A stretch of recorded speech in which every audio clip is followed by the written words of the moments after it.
સરકારમાં બેઠેલા જે કાંઈ આપણા સમાજના આગેવાનો હોય એમને પણ હું વિનંતી કરું કે કોઈ પણ પક્ષનો આગેવાન એ જ્યારે એને ચૂંટણી લડવી હોય ત્યારે કોઈ પક્ષને કહેતા હોય છે, એમના મોવડી મંડળને કહેતા હોય છે, એમના ગોઠ ભાદરોને કહેતા હોય છે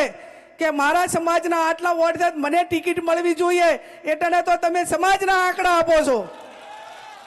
અને જ્યારે સમાજ ન્યાય માગે, સમાજ તમારી પાસે વિનંતી કરે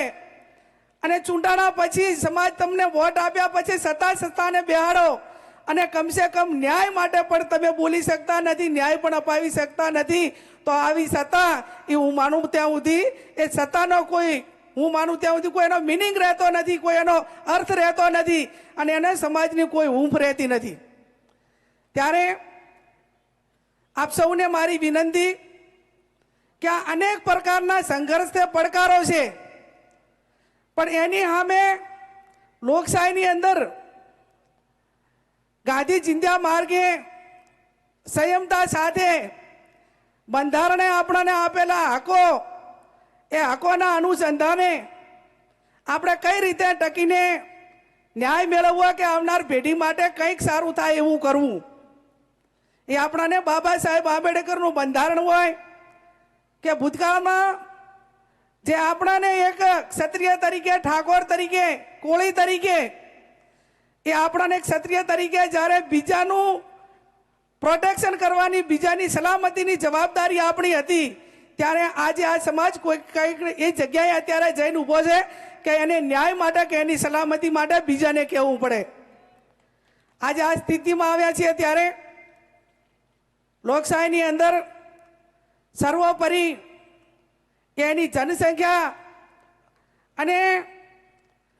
સત્તામાં બેઠેલા કે વિપક્ષમાં બેઠેલા જે લોકો હોય એ ન્યાય માટે કરીને આપણી લડાઈ લડે, એ આ વર્તમાન સમયની માગ છે. આજે હું ઋતિકભાઈના શૈક્ષણિક સંકુલમાં ગઈ તો ત્યાં 1000 જેટલા વિદ્યાર્થીઓ, ભાઈ બહેનો અભ્યાસ કરે છે. એ આવનાર પેઢી એ ભણેલી ગણેલી છે, તો અનેક પ્રકાર અન્યાય સામે લડવા માટેની બૌદ્ધિક રીતે નિર્ણય લઈને સમાજને ઉપયોગી બનશે. શિક્ષણની જરૂર છે. બદીઓમાંથી કાંઈ નાના મોટા વ્યસનો હોય તો એમાંથી બહાર નીકળવાની જરૂર છે. વટ વતન ને વ્યસન, આ 3 પ્રકાર એ કોળી અને ઠાકોર સમાજે છોડવાની જરૂર છે. ગુનેગારોને કોઈ પણ પ્રકારનો ભય નહીં. જે વધારે ગુના કરે એમને આમાં અભિનંદન આપવામાં આવે. મારે ના કહેવું જોઈએ કે કોઈ પણ પીએસઆઈની કે પીઆઈની કે પોલીસ અધિકારીની બદલી થાય તો જ્યાં સુધી એ પોલીસ સ્ટેશનમાં એની બદલી થાય કે એને પ્રમોશન મળે ત્યારે આમ પબ્લિક આવીને એના વિદાય સમારંભમાં હાજરી આપીને એને અભિનંદન આપે, એ ત્યારે જ પોલીસે એને સાચું કામ કર્યું ગણાશે. તમે વર્તમાન પોલીસ સ્ટેશનોમાં જુઓ તો એ પૈકીનો કોઈ કાર્યક્રમ હોય ને તો આમ પબ્લિક કરતા અહીંયા બુટલેગરોની સંખ્યા વધારે હોય ને બુટલેગરો ફૂલાના માથે હાર નાખતા હોય. આ પરિસ્થિતિ આ રાજ્યની અંદર આપણને જોવા મળે છે. ઝોન વાઇઝ એ કોળી ઠાકોર સમાજના 5 કે 6 જિલ્લાની અંદર એક એવા ધામ હોવા જોઈએ કે આવો કોઈ પણ પ્રસંગ હોય તો એ કોળી ઠાકોર ધામ એ 5 જિલ્લા વચ્ચે બને, એવી પણ આપ સૌને મારી 2 હાથ જોડીને વિનંતી છે, જ્યાંથી કરીને ક્યાંક ભેગા થઈને કંઈક સારો વિચાર કરી કે ઋત્વિકભાઈ, પુંજાભાઈ સાહેબ, આવડો મોટો સમાજ છે,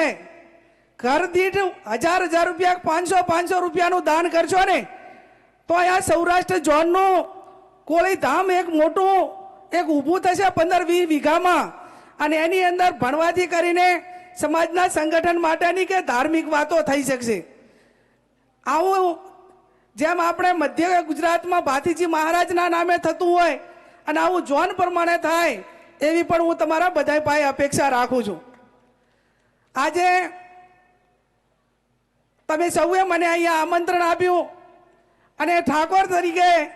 એક કોળી તરીકે, એક સમાજ તરીકે જ્યારે આવીશું ત્યારે હું આજે તમને એટલી ચોક્કસથી ખાતરી આપીશ, અમે બધા જે અત્યારે અમિતભાઈ ચાવડા બધા છે કે અમે જ્યારે જન્મ લીધો એ ટાઈમે ભાજપ કે કોંગ્રેસમાં નતો લીધો, અમે જન્મ ઠાકોર સમાજ કે કોળી સમાજમાં લીધો.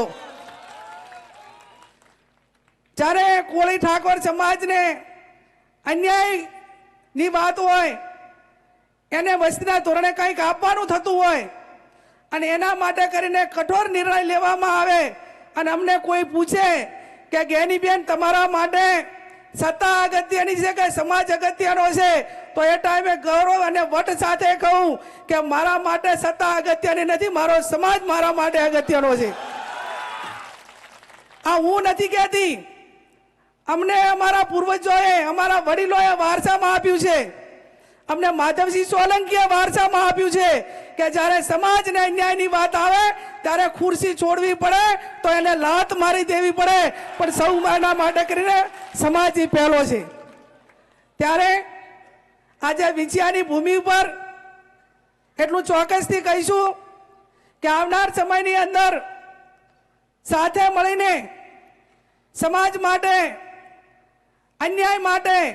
અને સમાજને ભાગે પડતું સરકારમાં કે ગમે ત્યાં શું લેવાનું થાય છે એમાં જેટલી મહેનત મજૂરી કરવી પડે એટલી સાથે મળીને કરશું. આજે ભૂતકાળની અંદર જ્યારે 2017માં અને એના પછી અનેક સમાજો ઉપર અનેક પ્રકારના રાજકીય રીતે ખોટા કેસ દાખલ કરવામાં આવ્યા. એસસી હોય, એસટી હોય, ઓબીસી હોય, ઉત્તર ગુજરાતનો ઠાકોર સમાજ હોય, આ તમામ સમાજો ઉપર જ્યારે ખોટી રીતે કેસ દાખલ કરીને ક્યાંક યુવાનો જેલમાં છે, ક્યાંક ખોટી રીતે કોર્ટના ધક્કા ખાય છે, એમને ન્યાય મળે ને એમના સામેના જે કેસ છે એ કેસ પાછા ખેંચાય, એના માટે પણ જે લડત આપવી પડે એ સાથે મળીને લડત આપીશું, એની પણ આપ સૌને ખાતરી આપું છું.